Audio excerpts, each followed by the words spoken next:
Carlys here, and welcome to my channel. I'm so glad you're here. Don't forget to like, comment, and subscribe if you enjoy my content. Also, when you do subscribe, click the notification bell. That way, whenever I upload, you will know. I'm trying to get to at least 100 subscribers relatively soon. We're on our way there. But once I surpass that milestone, I'm going to do a whole new introduction to my channel video. It's going to be exciting. You don't want to miss out, so stay tuned.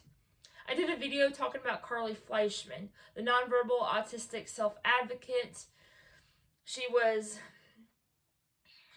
featured on national news, or international news rather, a while back because she learned to type to communicate.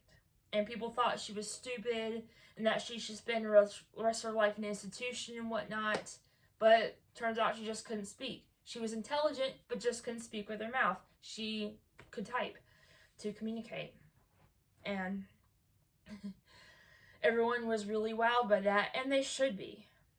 It's a very amazing thing, especially back when that segment was aired. It was not very heard of. And people didn't know as much about autism back then as they do now. So people were still learning quite a bit about autism, and people are still learning a little bit about autism today. I mean, it's a pretty mysterious disorder, I can say so, because I'm on the spectrum myself. And I'm definitely blessed to be able to speak with my mouth. Not every autistic person is blessed in the same kind of way. It's different for each and every one of us. She and her parents wrote a book, or mostly her parents wrote a book about her life and what it was like raising an autistic child and this, that, and the other. And Carly Fleischmann had a podcast, YouTube channel, Facebook page, got to meet all these celebrities. And she's a pretty well-known gal in the autism world, and even beyond that. Her YouTube page, I think, has like YouTube channel, whatever it is, has about 150-something thousand subscribers, so it's still relatively big.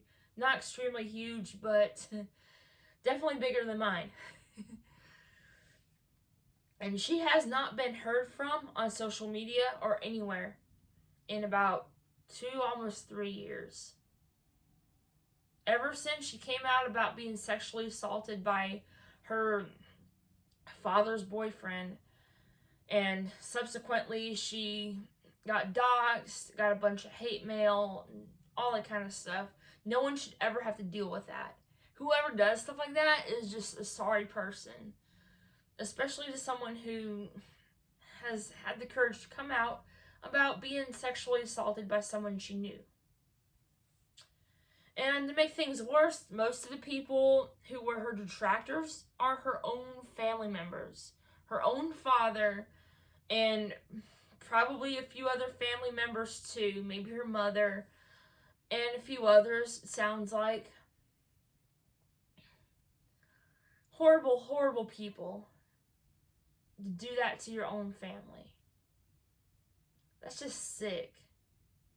And that's not even the worst of it. That's pretty darn bad, but that's not the worst of it. The worst of it is that all these celebrities, all these people who are supposedly her friends, aren't doing anything to help her, aren't checking up on her, anything like that. And these celebrities are all people I used to have a lot of respect for. I used to love them when I was a kid. Howie Mandel is one of them. He voiced, I think, the dad on the cartoon Bobby's World. I don't know if y'all 90s kids might remember that. I definitely remember that when I was a kid. And I remember he had his own talk show, and he was hosting Deal or No Deal. But I lost a lot of respect for him because of the fact that he and other celebrities that she met don't really do anything to make sure she's okay. They're not like saying, hey, all my fans and followers, let's hope and pray that Carly Fleischmann's okay. Let's check up on her. I checked up on her, this, that, and the other. No. Shallow, disgusting people. That whole world of fame and fortune is just disgusting. And the older I get, the more I realize that.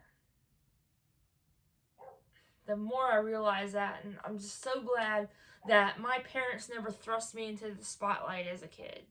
When I was a kid, I wanted to be a child star. I wanted to be famous, this, that, and the other. But the older I get, the less I really want that.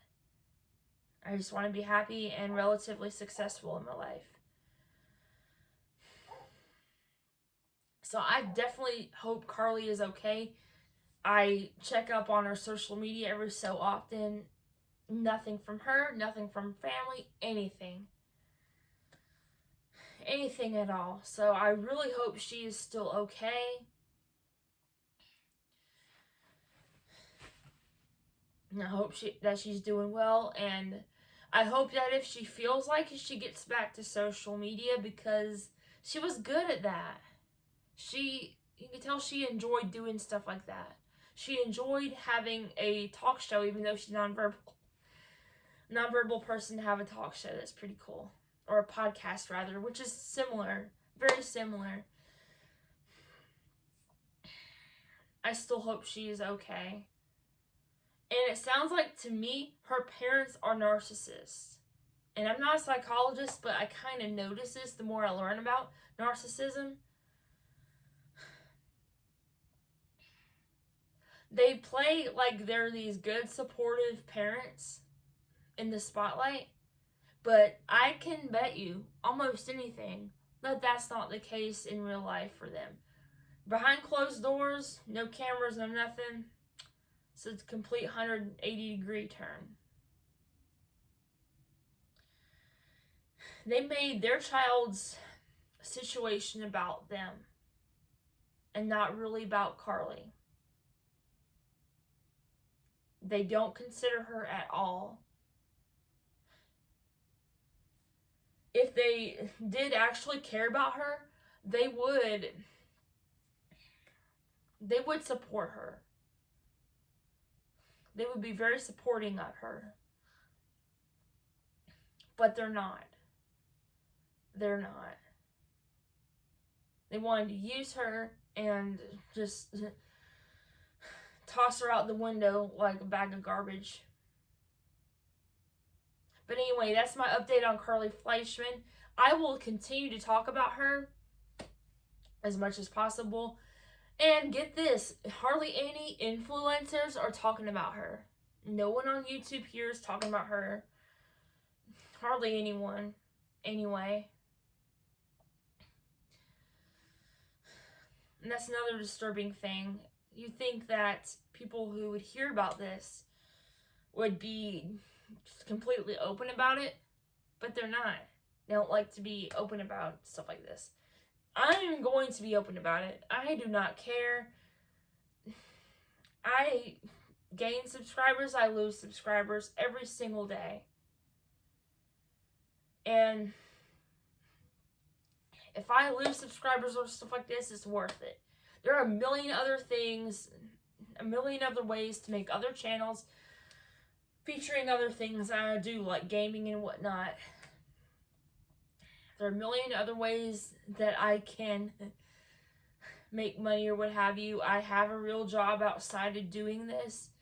I would love to make money doing this, but it's not my primary reason why I'm doing this. Just it'll be fun if that happened, don't get me wrong. But I'll still have a real job, even while I do YouTube and stuff. Because a real job is a little more secure than anything on social media. That's really another topic for another time. And that all being said, I will see you in the next video.